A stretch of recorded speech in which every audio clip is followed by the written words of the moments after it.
नमस्कार साथियों, स्वागत है आपका। आज हम एनसीईआरटी कक्षा 6 विज्ञान के अध्याय पदार्थों का पृथक्करण सेपरेशन ऑफ सबस्टांसेस को जिज्ञासु तानी और मित्रवत शिक्षिका नेहा मैम के माध्यम से जानेंगे। तो आज की यात्रा शुरू करते हैं। अरे मैम, आप यहाँ? हाँ तानी, आज सोचा क्लासरूम को घर लाया जाए।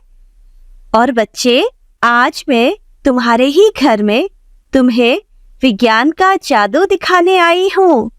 क्या तुम मुझे अपने किचन में ले चलोगी?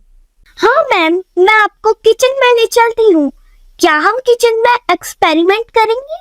आज हम जादू सीखेंगे तानी, और इस जादू का नाम है पदार्थों का पृथक्करण। पदार्थों का पृथक्करण? ये कैसा जादू है?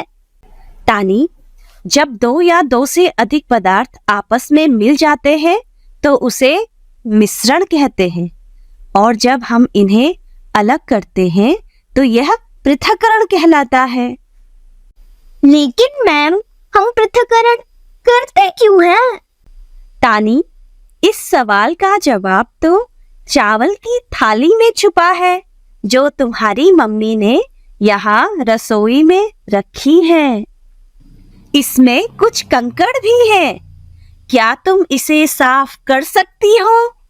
हाँ मैम, मैं अभी कंकड़ हाथ से निकाल देती हूँ। बिल्कुल सही, इसे कहते हैं हाथ से चुनना, हस्तचयन अर्थात हैंड पिकिंग।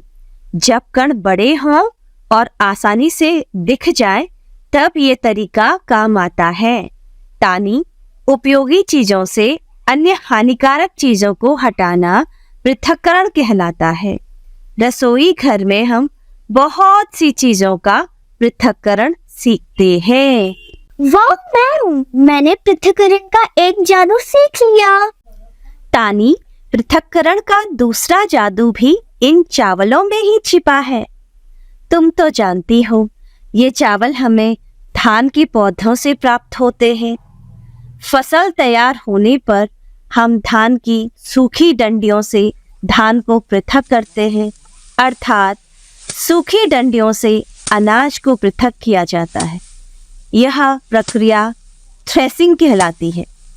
थ्रेसिंग का कार्य बैलों या मशीनों द्वारा किया जाता है। तो पृथक्करण का दूसरा जादू थ्रेसिंग है। तुम्हें आश्चर्य होगा तानी कि पृथक्करण का तीसरा जादू भी चावल की थाली में ही है। थ्रेसिंग के उपरांत प्राप्त अनाज हल्के भूसे के कवर से ढका होता है। वायु के झोंकों के द्वारा किसान भूसे से अनाज को अलग करते हैं। भूसे के कण हल्के होते हैं जो हवा के साथ दूर तक उड़कर एकत्रित हो जाते हैं और भारी अन्न कण अलग होकर के एक ढेर बना लेते हैं। भूसे से अन्न के कणों का पृथक्करण निष्पावन या विनोविंग कहलाता है। मैं समझ गई मैम, पृथक्करण का तीसरा जादू विनोइंग है। अब मैं तुम्हें पृथक्करण के चौथे जादू के बारे में बताती हूँ। जब हम आटे से रोटी या पराठे बनाते हैं तो सबसे पहले छलनी से आटा छानते हैं। छलनी से आटा छानने पर बारीक आटा नीचे गिरता है और मोटी भूसी ऊपर रह जाती है। पृथक्करण का यह चौथा जादू चालन कहलाता है। भवन निर्माण के समय रेत से कंकड़ पत्थर को अलग करना भी चालन है।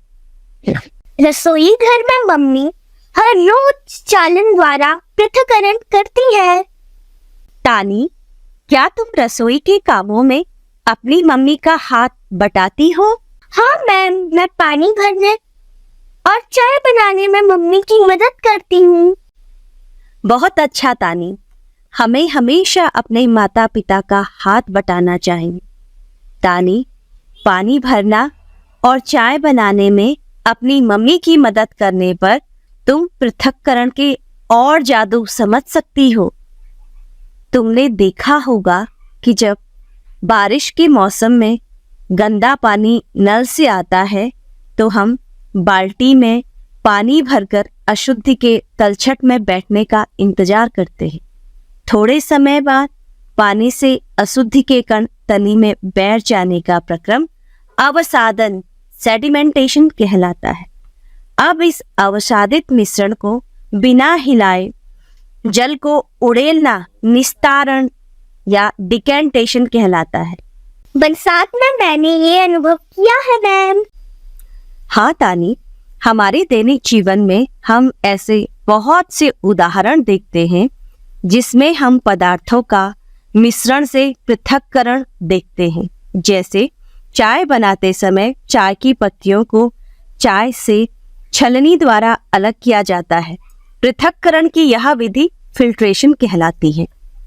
मैम, आज रसोई प्रयोगशाला बन गई है।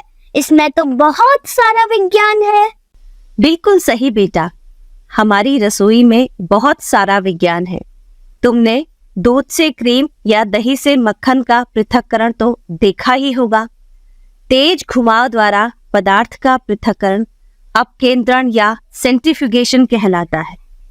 अपकेंद्रण से हल्के कण ऊपर तैरकर अलग हो जाते हैं। वॉशिंग मशीन भी अपकेंद्रण के सिद्धांत पर कार्य करती है।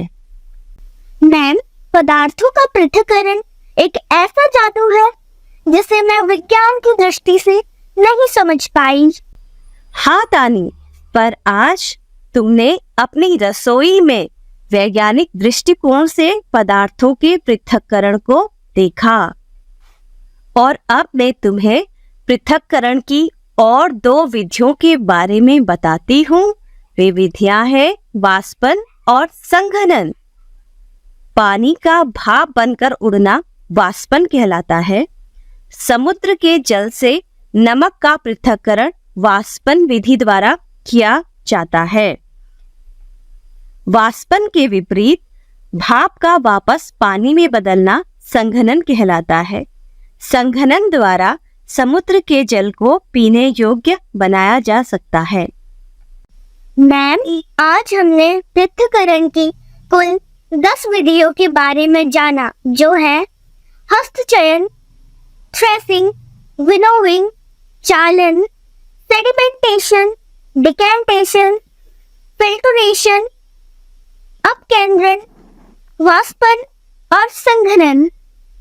वेरी गुड तानी, आज तुम पृथक्करण वॉरियर बन गई हो। तुम आज जान गई हो कि हमारी रसोई में पृथक्करण का ढेर सारा ज्ञान छुपा है।